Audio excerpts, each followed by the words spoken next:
Indo British advanced pain clinic నొప్పి మాయం surgery దూరం ఫర్ అపాయింట్మెంట్స్ 9155515563. అందరికీ నమస్కారం. నేను Swaroopa Potlapalli. Welcome to iDream. వివాహేతర సంబంధాల విషయంలో సుప్రీంకోర్టు సంచలన తీర్పునిచ్చింది. పెళ్లైనా గానీ వేరొక వ్యక్తితో వివాహేతర సంబంధం పెట్టుకుంటే తప్పు కాదని తేల్చి చెప్పింది. ఇటీవల లైంగిక వేధింపుల ఆరోపణలతో జైలు పాలై బెయిల్ మీద బయటకు వచ్చిన జానీ మాస్టర్ పేరు ఈ సుప్రీంకోర్టు తీర్పుతో మళ్ళొకసారి తెరమీదికి వచ్చింది. అసలు వివాహేతర సంబంధాలు ఎందుకు పెరిగిపోతున్నాయి, సుప్రీంకోర్టు ఇలా తీర్పునివ్వడానికి కారణమేంటి అనేది నాతో పాటు లైఫ్ కోచ్ నల్లమోతు శ్రీధర్ గారు ఉన్నారు. ఆయన అడిగి తెలుసుకుందాం. శ్రీధర్ గారు నమస్తే. నమస్తే అండి. ముఖ్యంగా సుప్రీంకోర్టు ఈ తీర్పు ఎందుకు ఇచ్చింది అంటే, ముంబైలో ఓ మ్యారేజ్ అయిన అతని మీద ఒక విడో కేసు పెట్టిందండి. అంటే నన్ను పెళ్లి చేసుకుంటానని నాతో ఉన్నాడు, నన్ను వాడుకుని ఇప్పుడు పెళ్లి చేసుకోవట్లేదని కేసు పెడితే అది దాదాపు 7 ఏళ్ల పాటు ఆ కేసు సాగిన తర్వాత సుప్రీంకోర్టు ఇందులో తప్పేం లేదు, మీ ఇద్దరు ఇష్టపూర్వకంగానే ఉన్నారు, ఇప్పుడు మళ్ళీ రేప్ కేసు అంటూ రావడం కరెక్ట్ అని సుప్రీంకోర్టు తీర్పునివ్వడం జరిగింది. అసలు ఈ ఇల్లిసిట్ అఫైర్స్ అనే వాటిని మనం ఎలా చూడాలి, ఇది ఎంతవరకు కరెక్ట్ అంటారు? కరెక్టా లేదా అన్నది వివాహ వ్యవస్థ అనేది చాలా తరాల పాటు కొనసాగిన దాన్ని ఆ అడాప్టబిలిటీలో వచ్చేటప్పటికి లేదు, వివాహ వ్యవస్థ మీద మాకు నమ్మకం లేదు, మా జీవితం వ్యక్తిగత స్వేచ్ఛ మొత్తాన్ని వివాహ వ్యవస్థ హరిస్తుంది అని చెప్పేసి అని అల్ట్రా మోడర్న్ సొసైటీ భావించడం మొదలుపెట్టింది చాలా కాలం నుంచి. భావించినప్పుడు సహజంగా పెళ్ళి, పిల్లలు, బాధ్యతలు లేదా ఒకళ్ళ మీద ఒకళ్ళు అహం చూపించుకోవటాలు లేకపోతే కనుక తొక్కేయటాలు ఇలాంటివన్నీ కూడా ఈగో కాన్ఫ్లిక్ట్ అనేది పెరిగిన తర్వాత పీపుల్ ఏమంటున్నారంటే కనుక మాకు ఇండివిజువాలిటీ కావాలి, మాకు ఇష్టం వచ్చినట్లు మేము బతుకుతాము, మాకు వివాహ వ్యవస్థ మీద నమ్మకం లేదు, లేదా ఆల్రెడీ మేము పెళ్లి చేసుకున్న వ్యక్తులతో మాకు సుఖం లేదు, మేము సంబంధాలు పెట్టుకుంటాం అన్నట్లుగా ఉన్న సమయంలో మనకి దీనికి సంబంధించి సుప్రీంకోర్టు గతంలో ఏదైతే కనుక ఓకే వివాహేతర సంబంధాలకి ఎలాంటి ఇబ్బంది లేదని చెప్పేసి అనే పరిస్థితి ఎక్కడైతే సహజీవన ఇబ్బంది లేదని పరిస్థితి వచ్చిందో అక్కడ సహజీవన ఇబ్బంది లేదు అనే పరిస్థితిని ఈరోజు చాలామంది అడ్వాంటేజ్గా వాడుకుంటున్నారు ఒక రకంగా చెప్పాలంటే. సో ఎవరైనా కానీ ఒక భర్త వచ్చేటప్పటికే రెండో సంబంధం ఉంటుంది, భార్య పాపం క్వశ్చన్ చేస్తూ ఉంటే సో అతను నువ్వు నన్నేం చేయలేవు, ఇప్పుడు ఏం చేయలేవు, సో సుప్రీంకోర్టు కూడా చెప్పేసింది అని చెప్పేసి అని సో ఇతను ఆ లీనియన్స్ తీసుకునే సందర్భం తీసుకుందాం. ఇంత దాకా వచ్చిన తర్వాత మీ స్వేచ్ఛను మీరు అంతగా అనుభవిస్తున్న తర్వాత మీ ఇద్దరు వివాహేతర సంబంధం పెట్టుకున్న మీ ఇద్దరే మా ఇష్టం మా లైఫ్ అనుకున్న తర్వాత మళ్ళీ మీరు ఇంకొకరిని ఒకళ్ళు ఎక్స్ప్లాయిట్ చేసుకోవడం ఏముంది, అక్కడ అర్థమేముంది? ఇక్కడ రేప్ కేసు పెట్టాలన్నా కానీ ఇంకోటైనా కూడా మీ ఇద్దరు ఇష్టపూర్వకంగా ఒక దగ్గరకు వచ్చారు, మీకు ఆల్రెడీ ఎగ్జిస్టింగ్ ఉన్న సంబంధాన్ని వదిలిపెట్టి మీ భార్యాభర్తను వదిలిపెట్టేసి లేదా మీరు సంబంధం ఏర్పరచుకొని మీరేం చేస్తున్నారు, మా ఇద్దరికి మా మైండ్ సెట్ కుదిరింది, వీఆర్ హ్యాపీ అని చెప్పేసి అంటున్నారు. మరి మీరు హ్యాపీ అనుకునే దాంట్లో ఎలాంటి లీగాలిటీ లేదు కదా, మీ సంబంధానికి ఎలాంటి లీగాలిటీ లేదు. ఫస్ట్ ఆఫ్ ఆల్ ఈ విషయం గుర్తుపెట్టుకోవాలి. ఎక్కడ లీగాలిటీ ఉంది? పెళ్ళి చేసుకొని ఏదైతే గనక హిందూ వివాహ చట్టం ప్రకారం పెళ్లి చేసుకొని ఈ పెళ్లికి సంబంధించేసి ఆ డాక్యుమెంట్ ఇచ్చేసేసి వీళ్ళ సమక్షంలో మేము పెళ్లి చేసుకున్నామని చెప్పేసి అని మ్యారేజ్ సర్టిఫికేట్ ఇలాంటివి ఉన్న వాటికి చట్టబద్ధంగా చట్టబద్ధత ఉంది. చట్టబద్ధత ఉన్న వాటికి ఎంతో కొంత లీగల్ రైట్ ఈ విధంగా ఎక్స్ప్లాయిట్ చేస్తున్నారు, ఈ విధంగా హింసిస్తున్నారు అని చెప్పేసి గృహహింస చట్టాలు ఏదో పెట్టడానికి స్కోప్ ఉంటుంది. కానీ ఇక్కడ అలాంటి స్కోపే లేదు. అసలు మా స్వేచ్ఛ అన్నారు, మీ స్వేచ్ఛకు ఎక్కడ లీగాలిటీ కల్పించబడలేదు. ఫస్ట్ ఆఫ్ ఆల్ ఈ విషయం గుర్తుపెట్టుకోవాలి. సో మీ స్వేచ్ఛ మీరు ఏదైతే వివాహ వ్యవస్థ కాదని చెప్పేసి మీరు సపరేట్ ఒక ఎంటిటీలోకి వెళ్ళిపోయారో అక్కడ ఇంకా ఒకళ్ళొకళ్ళు అన్యాయం కాబట్టాలు ఏమి ఉండవు. ఆ విషయం ఫస్ట్ గుర్తుపెట్టుకోవాల్సి ఉంటుంది. అందుకని సో వివాహేతర సంబంధాలు పెట్టుకునే వాళ్ళు ఎప్పుడైనా కూడా అది ఎంతకాలం నడుస్తుంది, ఎలా నడుస్తుంది, అవతల వ్యక్తి మీకు అదే రకమైన ఇంపార్టెన్స్ ఇస్తారా, అంతే ప్రేమగా చూసుకుంటారా, ఎక్స్ప్లాయిట్ చేస్తారా, సో ఈ టైప్ ఆఫ్ అంతా కూడా ఆలోచించుకున్న తర్వాత పెట్టుకోవాలి తప్పించి తర్వాత వాళ్ళు మమ్మల్ని ఎక్స్ప్లాయిట్ చేస్తున్నారు మేము కేసు పెడతాం అది అంటే కనుక చాలా కష్టం అవుతుంది. నిజంగా ఈ విషయంలో మాత్రం సుప్రీంకోర్టు చాలా క్లారిటీగానే తీర్పునివ్వడం అనేది జరిగింది. ఎందుకంటే ముఖ్యంగా మీరిద్దరూ పెళ్ళయిందని తెలుసు, ఒకళ్ళకి పెళ్ళయిందని ఇంకొకళ్ళకి తెలుసు, అయినా సరే ఒక ఫిజికల్ రిలేషన్లో ఉంటున్నారు, విభేదాలు వచ్చేసరికి రేప్ కేసు అంటూ బయటకు వస్తున్నారు, ఇది కరెక్ట్ కాదని సుప్రీంకోర్టు ఒక రకంగా దిశానిర్దేశం చేసింది. కొంచెం సీరియస్ అయినట్టుగానే కనిపిస్తోంది. అయితే మరి ఇక్కడ నమ్మకం అనేది ఎంతవరకు ముఖ్యమండి? అంటే ఓ వ్యక్తి నన్ను పెళ్లి చేసుకుంటాడనో లేదంటే సరే అతనికి ఇంకో పెళ్ళైనా కానీ ఆమెకి ఇంకొక పెళ్ళైనా కానీ మన ఇద్దరం కొన్నాళ్ళు కలిసి ఉంటాము అనే ఒక నమ్మకంతో అయితే ఒక రిలేషన్లోకి వస్తారు కదా, మరి నమ్మకం అనే దాని గురించి మనం మాట్లాడుకోవాలి కదా.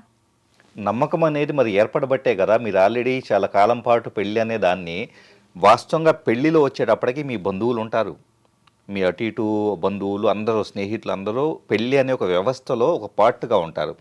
సో వాళ్ళంతా కూడా రేపు ఒకవేళ పెళ్లి చేసుకున్న తర్వాత ఏదైనా గొడవలు వచ్చినా వాళ్ళు వచ్చేసి లేదమ్మాయి లేదబ్బాయి అని చెప్పేసి సరి చెప్పడానికి ముందుకు వస్తారు. పెళ్ళి అనే వ్యవస్థలో అంత బలోపేతమైనది, అంత చుట్టూ జనాలు సోషల్ పీపుల్ అంతా కూడా అందరూ వచ్చి మనకు సపోర్ట్ చేసే దాంట్లోనే మీరు నమ్మకం కోల్పోతే మీరు జస్ట్ బయట వివాహేతర సంబంధంలో ఏ ప్రాతిపదిక మీద మీకు నమ్మకం ఏర్పడుతుంది?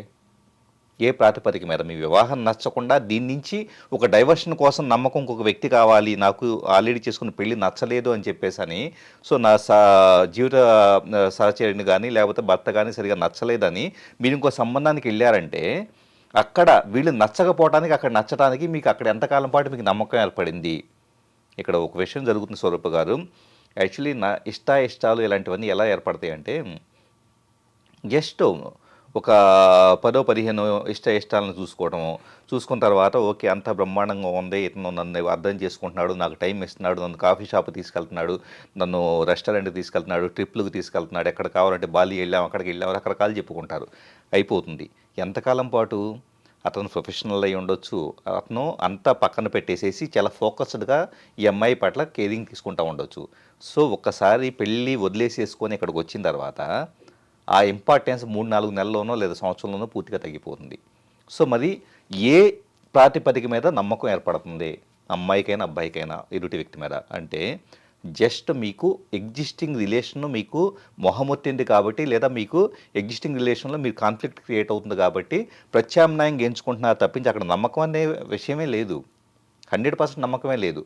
అలా నమ్మకమే ఉంటే ఈరోజు ఇట్లా పెళ్లి చేసుకుంటానని నమ్మించి వాళ్ళతో సుదీర్ఘకాలం ఒక ఫిజికల్ రిలేషన్లో ఉండడం అనే దాని గురించి మాట్లాడుతున్నాం. అక్కడ కూడా సుప్రీంకోర్టు ప్రస్తావన తీసుకొచ్చింది. పెళ్లి చేసుకుంటామని నమ్మించి అంటే కనుక మరి అలాంటప్పుడు మీరు ఏ రోజైతే కలిసారో ఆ రోజే వెంటనే పెళ్లి చేసుకోవాలి. అది వర్కౌట్ అవ్వకపోతే కనుక ఓకే నాకు ఇది నడవదని చెప్పేసి అని ఇనీషియల్గా, ఎందుకంటే కనుక దాని ప్రోగ్రెస్ అయ్యి కొంతకాలం కలిసిన తర్వాత పెళ్లి చేసుకోవాలని ఆరోపించడం అర్థవంతం కాదు. ఎందుకంటే ఎప్పుడైతే మీరు ఎగ్జిస్టింగ్ రిలేషన్ నుంచి బయటకు వచ్చి మీ ఇద్దరు కలిసి లైఫ్ని లీడ్ చేయడం మొదలుపెట్టారో ఆ రోజే ఒకళ్ళొకళ్ళు మనం మరి రేపు పెళ్లి చేసుకుందామా అని దానికి అరేంజ్మెంట్లు చేసుకోండి. ఆ విధంగా ప్లాన్డ్గా వెళ్ళాలి తప్పించేసి ఈరోజు ఒకళ్ళొకళ్ళు నమ్మే పరిస్థితి ఎక్కడ ఉంది? తర్వాత నమ్మలేదని కోర్టులకు వెళ్తే కోర్టుల దగ్గర నిజంగా చెప్పాలంటే నిజంగా బాధితులకు న్యాయం చేయడానికే సమయం సరిపోవట్లేదు కోర్టుల దగ్గర కేసులు. మళ్ళీ వీళ్ళు తల మీదకి వీళ్ళు తెచ్చుకొని వెళ్ళి మళ్ళీ నాకు కేసు పెట్టుకుంటా ఉంటే కనుక నిజమైన రేపు బాధితులకే ఏళ్ల తరబడి సమయం పడుతూ ఉంది. మరి అలాంటి వాళ్ళు వీళ్ళు ఇష్టానుసారం ప్రవర్తించుకుంటా వెళ్ళిపోయేసి నాది రేప్ కేసు అని చెప్పేసి అంటే కనుక మరి బాధితులకు న్యాయం చేయాలా, మీ కేసులు తీసుకోవాలా? సో ఇది యాక్చువల్లీ న్యాయ వ్యవస్థ మొత్తాన్ని కూడా ఒక రకంగా తప్పుదారి పట్టించడం అవుతుంది అనుకోవాలి. ఈ సుప్రీంకోర్టు తీర్పును బేస్ చేసుకొని ఈ మధ్య కాలంలో సినిమా ఇండస్ట్రీలో సెన్సేషన్గా మారిన జానీ మాస్టర్ కేసు మీద కూడా ఒక పెద్ద డిస్కషన్ నడుస్తుంది. మీకు కూడా తెలిసిందే కదా, తోటి కొరియోగ్రాఫర్ని ఆయన లైంగిక వేధింపులకు పాల్పడ్డారు అనే ఆరోపణలతో ఆయన అరెస్ట్ చేయడం అనేది జరిగింది. అంటే ఆయన తన మీద రేప్ అటెంప్ట్స్ చేశాడు పలుమార్లు అని ఆ అమ్మాయి కంప్లైంట్ చేసింది. మీకు తెలిసిందే, అందరికీ తెలిసిందే, జానీ మాస్టర్కి పెళ్ళైంది, 2 పిల్లలు ఉన్నారు. దాంతో వెంటనే అరెస్ట్ చేసి జైలుకి పంపించారు. ఇప్పుడు షరతులతో కూడిన బెయిల్ మీద ఆయన బయట ఉన్నారు. అయితే నెక్స్ట్ ఈ కేసులో ఏం జరగబోతుంది, ఆ ఫీమేల్ కొరియోగ్రాఫర్కి ఏం జరగబోతుంది అనేది దాని మీద డిస్కషన్ జరుగుతుంది. సేమ్ ఇలాగే ఉండే అవకాశం ఉందంటారా? అంటే దాదాపు ఒకేలాగా ఉంది కదా, అంటే ఒకేలాగా ఉన్నా ఇప్పుడు మీకు బేసికల్గా ఏంటంటే ఇప్పుడు జానీ మాస్టర్ వచ్చేటప్పటికే ఈ విధంగా తను బెయిల్ మీద రావడం తప్పించుకోవడం ఇది జరుగుతూ ఉంది. కానీ ఎక్కడ ప్రొవిజనల్గా వచ్చేటప్పటికి చట్ట ప్రకారంగా వచ్చి ఈ అమ్మాయి ఏదన్నా ఇంక అడిషనల్ కేసు పెట్టడానికో లేదా అతను సంథింగ్ ప్రొయాక్టివ్గా ఉండడానికి అక్కడ స్కోప్ ఏం లేదు. ఎందుకంటే ఓవరాల్గా వచ్చేటప్పటికి ఫస్ట్ ఆఫ్ ఆల్ ఈ అమ్మాయి రేప్ కేసు పెట్టింది అనుకుందాం. ఆ రేప్ కేసు పెట్టిన దానికి సంబంధించి ఆధారాలు కానీ ఇలాంటివంతా కూడా చేసిన అతను బెయిల్ మీద రావడం అనేది జరిగింది. ఆ కేసు నడుస్తుంది తప్పించేసి దీన్ని బేస్ చేసుకొని ముంబై కేసు ఏదైతే ఉంటుందో దీన్ని బేస్ చేసేసుకొని ఇద్దరికి అడిషనల్గా ఏదో రిస్క్ ఫ్యాక్టర్ ఉండటమో లేకపోతే కనుక ఏదో సంథింగ్ ఇది అవ్వడం ప్రోగ్రెస్ అవ్వడం అయితే జరిగే స్కోప్ లేదు. అంటే దాని ఇంపాక్ట్ యాక్చువల్ ఒక రకంగా చెప్పండి జానీ మాస్టర్ కేసు మీద అయితే ఉండే స్కోప్ అనేది లేదనిపిస్తుంది. పైగా సాక్ష్యాధారాలు కూడా కీలకంగా మారుతాయి. Yeah exactly. ఎస్, ముంబై కేసులో అక్కడ సాక్ష్యాధారాలు వేరుగా ఉండొచ్చు, ఇక్కడ ఇక్కడ సాక్ష్యాధారాలు వేరుగా ఉంటాయి. ఎందుకంటే ఏ కేసుకి అది ఇండివిజువల్గా ఉంటుందండి. అక్కడ ఉండే పారామీటర్స్, వాళ్ళ ఎమోషనల్ స్టేట్లు, లేకపోతే కనుక మీరు అన్నట్లు ఎవిడెన్సెస్, ఏ ఎవిడెన్సెస్ ఉన్నాయి. సో కొన్ని సందర్భాల్లో ఇప్పుడు నేను ఏదో కేసు గురించి చూస్తున్నాము తెలిసిన వాళ్ళదే. సో యాక్చువల్లీ చెప్పాలంటే కనుక ఒక బలమైన ఎవిడెన్సెస్ ఉన్నాయి కాబట్టి బలమైన ఎవిడెన్సెస్ ఉండేదానికి బలహీనమైన ఎవిడెన్సెస్, జస్ట్ ఆరోపణ స్థాయిలో ఉండే ఎవిడెన్సెస్ కూడా మీకు కేసు బలం మీద ఎంతో ప్రభావం చూపిస్తూ ఉంటుంది. కాబట్టి ఏంటంటే ఏ కేసు ఇంకో కేసుతో పోల్చడానికి లేదు. అయితే పెరిగిపోతున్న ఈ వివాహేతర సంబంధాల మీద కూడా సుప్రీంకోర్టు ఆందోళన వ్యక్తం చేసింది. నిజంగా కూడా ఇంతకుముందు ఇలాంటివి ఎక్కువగా ఉండేవి కావేమో, ముందు పోలీసులు, తర్వాత జైళ్ళు, కేసులు, కోర్టుల వరకైతే పరిస్థితులు వచ్చేవి కాదు. బట్ ఈ మధ్య కాలంలో డైరెక్ట్ సుప్రీంకోర్టు దాకే ఈ కేసులు వెళ్తున్నాయంటే జనరల్ మైండ్ సెట్లో తేడానంటారా, మార్పులు వచ్చాయంటారా? అంటే ఒకప్పుడు పెళ్ళైతే పెళ్ళంటే 100 ఏళ్ల పంట అనేవాళ్ళు, ఒకే వ్యక్తితో 100 ఏళ్ళు మనం బతకాల్సిందే అన్నట్టుగా ఉండేది మన కల్చర్ కావచ్చు అది. కానీ ఇప్పుడు చూస్తే ఈ కేసులు ఎక్కువగా పెరుగుతున్నాయంటే అఫైర్స్ కూడా పెరుగుతున్నట్టే కదా. ఇక్కడ ఏమవుతుందంటే స్వరూప్ గారు, ఇంతకుముందు హక్కులతో పాటు బాధ్యతలు కూడా ఉండేవి. ఇక్కడ మనకు అన్నీ ఈరోజు మనం సంపాదిస్తున్నాం, నా లైఫ్ నాది, నా ఇష్టం వచ్చినట్టు బతుకుతాను అని చెప్పేసి అన్నప్పుడు అక్కడ హక్కుల గురించి చూస్తున్నారు కానీ బాధ్యతల గురించి చూస్తలేదు. ఇక్కడ ఏమవుతుంది, పెళ్లి చేసుకుంటారు. పెళ్లి చేసుకున్న తర్వాత వీళ్ళ ఎక్స్పెక్టేషన్స్ ఎలా ఉంటాయి అంటే కనుక, ఓకే భర్త అన్ని రకాల సమకూర్చాలి, లేదా భార్య అంతా చాలా బాగా చూసుకోవాలి అని చెప్పేసి అని వీళ్ళ ఎక్స్పెక్టేషన్స్ ఇద్దరు సంపాదనలో ఉన్నప్పుడు, ఇద్దరు పొద్దున్న సాయంత్రం కష్టపడుతున్నప్పుడు అండర్స్టాండ్ చేసుకొని ఒకళ్ళొకళ్ళు చాలా మ్యూచువల్గా వెళ్ళాల్సిన పరిస్థితి. పిల్లల పెంపకం దగ్గర నుంచి వాళ్ళ స్కూల్కి తీసుకెళ్ళడం దగ్గర నుంచి అన్ని రకాలుగా కూడా యూ షుడ్ షేర్ ఎవ్రీథింగ్. కానీ ఇక్కడ ఏమవుతుందంటే ఎక్స్పెక్టేషన్ చేంజ్ అవ్వటము, థాట్ ప్రాసెస్లో చేంజ్ అవ్వటము, లేకపోతే లగ్జరీస్ ఎక్కువైపోయేసి ఫైనాన్షియల్ స్ట్రెస్ పెరిగిపోవటము, వీటితో పాటు ఏమవుతుందంటే ఈ సామాజికమైన ఆస్పెక్ట్స్ వలన ఇక్కడ అతిపెద్ద ప్రాబ్లం ఏంటంటే ఈగో క్లాషెస్ వచ్చినా కానీ, ఆర్థికపరమైన సమస్యలు వచ్చినా కానీ ఇంకా రిమైనింగ్ అంతా కూడా సెక్సువల్ లైఫ్ ఇంపాక్ట్ అవుతుంది. సెక్సువల్ లైఫ్ ఎప్పుడైతే ఇంపాక్ట్ అవుతుందో ఆటోమేటిక్గా ఏంటంటే వీళ్ళిద్దరు డిస్టెన్స్ మెయింటైన్ చేస్తారో ఒకళ్ళకి అసంతృప్తి మొదలవుతుంది. అసంతృప్తి మొదలైనప్పుడు ఆటోమేటిక్గా ఓకే ఇతనితో నాకు వర్కౌట్ కావట్లేదు, ఈమెతో నాకు వర్కౌట్ కావట్లేదు, నేను ఇంకో సంబంధానికి వెళ్ళిపోతాను. ఎవరో ఒకళ్ళు జస్ట్ ఇప్పుడు ఇక్కడ ప్రాబ్లం ఏమవుతుందంటే సోషల్ మీడియా కావచ్చు, వర్క్ లైఫ్లో కావచ్చు, ఏదో కంపెనీలో పనిచేస్తారు, చుట్టూ చాలామంది అమ్మాయిలు ఉంటారు, చాలామంది అబ్బాయిలు ఉంటారు, వాళ్ళలో కూడా డిస్సాటిస్ఫైడ్ చాలామంది ఉంటారు. సో వీళ్ళిద్దరు కలుస్తూ ఉంటారు, హ్యాపీగా ఎప్పుడెప్పుడైనా స్పెండ్ చేస్తారు, కాఫీ షాపులకి వెళ్తారు. సో వీళ్ళకి ఏమవుతుంది, కొంతకాలానికి ఇప్పటిదాకేమో ఇంటికి వెళ్తే భార్యో భర్త సరిగ్గా ఇంపార్టెన్స్ ఇవ్వట్లేదు, ఇక్కడేం వీళ్ళు అపురూపంగా చూసుకుంటున్నారు, ఎప్పుడన్నా సరదాగా బయటికి వెళ్దామంటే వస్తున్నారు, టైం స్పెండ్ చేస్తున్నారు, కబుర్లు చెబుతున్నారు, చాలా బాగుంది.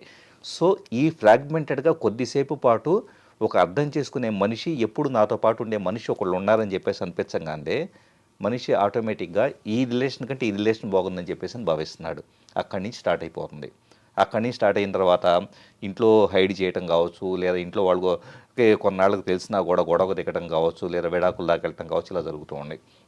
సో పీపుల్ మైండ్ సెట్లో రావాల్సింది ఏంటంటే నాట్ ఓన్లీ సెక్స్ మాత్రమే కాదు, యాక్చువల్లీ ఓన్లీ ఫైనాన్షియల్ స్టేటస్ మాత్రమే కాదు. ఒక ఫ్యామిలీ బాండింగ్ అంటే ఖచ్చితంగా ఎన్నో ఎలిమెంట్స్, ఇంతకాలం పాటు మేము కలిసి ఉంటాము అని చెప్పేసి ఒక బాండింగు. ఒకప్పుడు పెళ్లి చేసేటప్పుడు 100 ఏళ్ల పాటు కలిసి ఉండమని దీవించేవాళ్ళు. ఇప్పుడు 100 ఏళ్ళు ఏంటండి, జస్ట్ అక్కడ 10-20 ఏళ్ళు, ఒక 6 నెలలకే సంవత్సరాన్ని విడాకులు తీసుకుంటున్న వాళ్ళు ఉన్నారు. పెళ్లి ఆల్బమ్ వచ్చేసరికి డివోర్స్ అయిపోతున్నాయి. కాళ్ళ పారాని ఆరకముందే అని మనం నెక్స్ట్ పేపర్స్లో హెడ్డింగ్లు చూసుకొని చదవాల్సిన పరిస్థితి. అప్పటిదాకా పాపం వాళ్ళ పేరెంట్స్ తినక ఒక కోట్లాది రూపాయలు పెట్టి సంపాదించిందంతా కూడా వాళ్ళ జీవితాన్ని త్యాగం చేసి సంపాదించి పెట్టిందంతా పెళ్లి కోసం ఖర్చు పెడితే, ఆ పెళ్ళి 6 నెలల్లో ఇదైపోతే కనుక ఎవరి కోసం పెళ్లి చేసుకుంటున్నట్లు మీరు? కనీసం అట్లీస్ట్ ఇద్దరు మనుషులు కలిసి జీవితాంతం జీవించలేకపోతే ఇంకా మీ లైఫ్ నేను లీడ్ చేస్తున్నట్లు. సో ఖచ్చితంగా పీపుల్ మైండ్ సెట్లో మార్పు రాకపోతే ఈ కష్టం అండి. ఈ సందర్భంగా మనం సహజీవనం గురించి కూడా మాట్లాడుకోవాల్సిందే. దీనికి మనం ఒక ఎగ్జాంపుల్గా హీరో రాజ్ తరుణ్, అలాగే అతని తోటి 12 ఏళ్ల పాటు సహజీవనం చేశానని చెప్తున్న లావణ్య కేసును మనం మాట్లాడుకోవాలి. అయితే ఇన్ని రోజులు నాతో ఉన్న తర్వాత పెళ్లి చేసుకుంటానని చెప్పి నన్ను ఇప్పుడు వదిలేస్తున్నాడు, నాతో ఉండట్లేదు, నన్ను వద్దంటున్నాడని ఆ అమ్మాయి పోలీస్ స్టేషన్లో కంప్లైంట్ చేసింది. ఇతను కూడా ముందస్తు బెయిల్ తెచ్చుకున్నాడు. సో ఇక్కడ అమ్మాయిలు కానీ అబ్బాయిలు కానీ సహజీవనం అనే దాని విషయంలో ఎలాంటి జాగ్రత్తలు తీసుకోవాలి? ఎందుకంటే ఇక్కడ కూడా కోర్టుల నుంచి పెద్దగా ఏమి సపోర్ట్ ఏముండదు. దొరికేలా లేదు, సమాజం నుంచి కూడా లేదు. ఉండదు. ఎందుకు ఉండదంటే మీరు ఇవాళ ఒకళ్ళతో తిరిగి రేపు ఒకళ్ళతో తిరుగుతూ ఉంటే కనుక మీ ఇద్దరు కలిసి సహజీవనం చేయాలంటే మీ ఇద్దరే ఉండండి. మళ్ళీ మీ ఇద్దరు లైఫ్లో ఇంకొక ఇద్దరు ముగ్గురు నలుగురు వస్తూ ఉంటే కనుక ఇంకా మీరు సహజీవనం ఎలా అవుతుంది? ఎలా పోర్ట్రేట్ చేస్తారు? ఇప్పుడు ఇతను నాతో పాటు ఉంటానన్నాడు, సహజీవనం మేము కలిసి ఉందామని చెప్పేసి అనుకున్నామని ఈ అమ్మాయి ఎలా ఉంటుంది, లేదా అతను ఎలా అంటాడు? ఎందుకంటే when you have extra relations you can't deserve like that. అసలు మీకు హక్కే లేదు, మేము సహజీవనంలో ఉన్నాను అంటానే హక్కే లేదు. ఇక్కడ అతి పెద్ద ప్రాబ్లం ఏంటంటే ఫ్యామిలీ బాండింగ్ ఉన్నప్పుడు భార్య భర్త ఈ పర్టిక్యులర్ గడప దాటితేనో లేకపోతే ఈ దశ దాటితేనో ఈ బాండింగ్ దాటితేనో రిస్క్ ఫ్యాక్టర్ ఉంటుందని భయం కొద్దీ జీవితాంతం ఉంటారు. ఇక్కడ ఏమవుతుందంటే సహజీవనంలోకి వచ్చిన తర్వాత వీడు కాకపోతే ఇంకోడు, ఆమె కాకపోతే ఇంకొకళ్ళు, నాకేమన్నా మనుషులు తక్కువ ఏంటని చెప్పేసిన మైండ్ సెట్ వస్తుంది. ఎప్పుడైతే కనుక మీ లైఫ్లోకి వచ్చిన వ్యక్తి పట్ల మీకు ఒక రకమైన రెస్పెక్ట్ లేకపోతే, జీవితాంతం వాళ్ళతో ఉండాలనే కమిట్మెంట్ మీకు లేకపోతే కనుక వీళ్ళు కాకపోతే ఇంకొకళ్ళు అని చెప్పేసి ఈ టైప్ ఆఫ్ నైజం వస్తే ఇవి కొనసాగవు. ఆటోమేటిక్గా ఈ టెంపరీ రిలేషన్స్కి సోషల్ యాక్సెప్టెన్స్ ఉండదు. సొసైటీ ఎప్పుడు హర్షించదు. ఎందుకంటే ఈ సొసైటీ చాలా కాలం పాటు కండిషన్ చేయబడేసి మనుషులంటే కలిసి ఉండాలని కండిషన్ చేయబడింది. మిమ్మల్ని ఎలా యాక్సెప్ట్ చేస్తారు? సో వాళ్ళంతానేమో బుద్ధిగా పద్ధతిగా ఇళ్లలో కాపురాలు చేసుకుంటుంటే మీరు వచ్చి విడిపోయేసేసి మమ్మల్ని న్యాయం చేయండి, సమాజం మమ్మల్ని హర్షించట్లేదంటే కనుక సమాజం అంతా పద్ధతిగా నడుస్తుంది, మీరు పద్ధతిలో నడవట్లేదు కాబట్టి మేము మమ్మల్ని హర్షించరు. వాళ్ళకి మేమే సమాజానికి మీ మీద కోపమేమీ లేదు. సో అది అర్థం చేసుకోవాలి. సహజీవనం, వివాహం, వివాహేతర సంబంధం అనేవి మీ వ్యక్తిగత విషయాలే కావచ్చు, కాకపోతే దాన్ని సుప్రీంకోర్టే కాదు సమాజం కూడా హర్షించదు, ఎలాంటి సపోర్ట్ దొరకదు అనే విషయం ప్రతి ఒక్కళ్ళు గుర్తుపెట్టుకోవాలి. థ్యాంక్ యూ శ్రీధర్ గారు.